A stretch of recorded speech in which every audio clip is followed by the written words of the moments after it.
क्या आप जानते हैं कि यह भारत के लिए एक ऐतिहासिक क्षण था जब 13 जनवरी 2023 को दुनिया की सबसे लंबी रिवर क्रूज एमवी गंगा विलास को हरी झंडी दिखाकर रवाना किया गया। क्या आप जानते हैं कि यह क्रूज 51 दिनों में भारत के 5 राज्यों और बांग्लादेश में 27 नदियों में 3200 किलोमीटर की दूरी तय करेगा। हम भारत के राजमार्गों और राष्ट्रीय राजमार्ग प्राधिकरण को तो जानते हैं, लेकिन जलमार्ग क्या है और भारतीय अंतर्देशीय जलमार्ग प्राधिकरण IWAI क्या है और भारत में कितने जलमार्ग हैं? आइए एक एक करके इन सभी सवालों के जवाब देने की कोशिश करते हैं। स्वागत है आपका पठंती में ज्ञान का माइक्रोडोज। एमवी गंगा विलास क्रूज अपनी तरह की पहली क्रूज सेवा है। यह निजी ऑपरेटरों द्वारा प्रबंधित किया जाएगा। जहाज रानी मंत्रालय, बंदरगाह और जलमार्ग के मंत्रालय के तहत अंतर्देशीय जलमार्ग प्राधिकरण IWAI से सहयोग प्राप्त करेगा।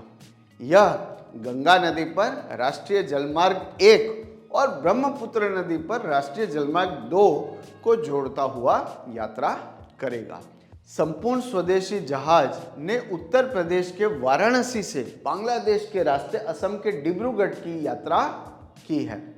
इस लग्जरी क्रूज में 3 डेक, 36 पर्यटकों की क्षमता वाले 18 सूट और अन्य सभी सुविधाएं हैं।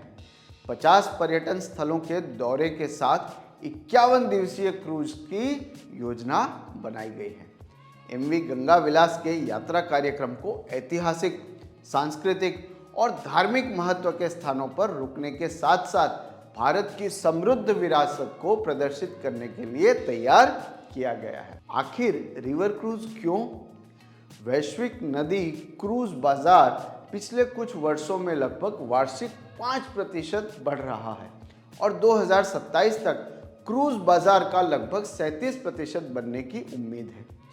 देश में रिवर क्रूज पर्यटन को विकसित करने के लिए भारत सरकार ने कई नई पहल की है।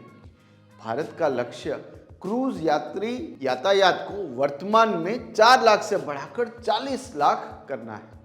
आने वाले वर्षों में क्रूज पर्यटन की आर्थिक क्षमता 110 मिलियन अमेरिकी डॉलर से बढ़कर 5.5 बिलियन अमेरिकी डॉलर तक पहुंचने की उम्मीद है। इस क्षेत्र के विकास से नए रोजगार के अवसर बनेंगे। अब आखिरी सवाल, जलमार्ग और भारतीय अंतर्देशीय जलमार्ग प्राधिकरण IWAI क्या है? ऐसी अंतर्देशीय जल राशियां जिनमें आसानी से जहाज चल सके, जैसे कि नदी, नहर, बैकवाटर्स, खाड़ी आदि की एक प्रणाली को अंतर्देशीय जलमार्ग कहा जाता है। जलमार्ग माल ढुलाई के लिए सस्ता होने के साथ साथ पर्यावरण के लिए भी अनुकूल है। भारत में अंतर्देशीय जल परिवहन भीड़भाड़ वाली रेलवे और सड़कों के बदले में उपयोग में लिया जा सकता है। कार्गो संचालन के अलावा इनलैंड वाटरवे ट्रांसपोर्ट क्षेत्र संबंधित गतिविधियों जैसे कि वाहनों की ढुलाई और पर्यटन में भी एक अच्छा विकल्प प्रदान करता है।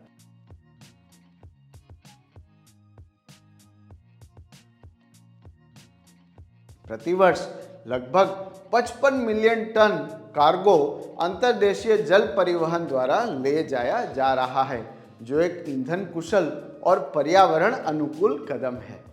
इसका संचालन वर्तमान में गंगा, भागीरथी, हुगली नदियों, ब्रह्मपुत्र, बराक नदी, गोवा में नदियों, केरल में बैकवाटर, मुंबई में अंतर्देशीय जल और गोदावरी, कृष्णा नदियों के डेल्टा क्षेत्रों में कुछ हिस्सों तक ही सीमित है।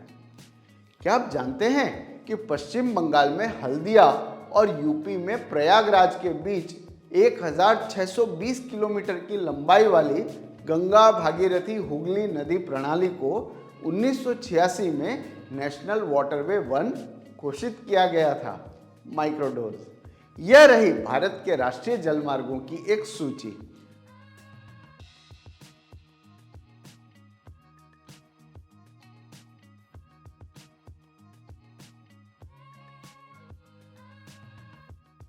हमें उम्मीद है कि आपको वीडियो पसंद आया होगा। देखने के लिए धन्यवाद।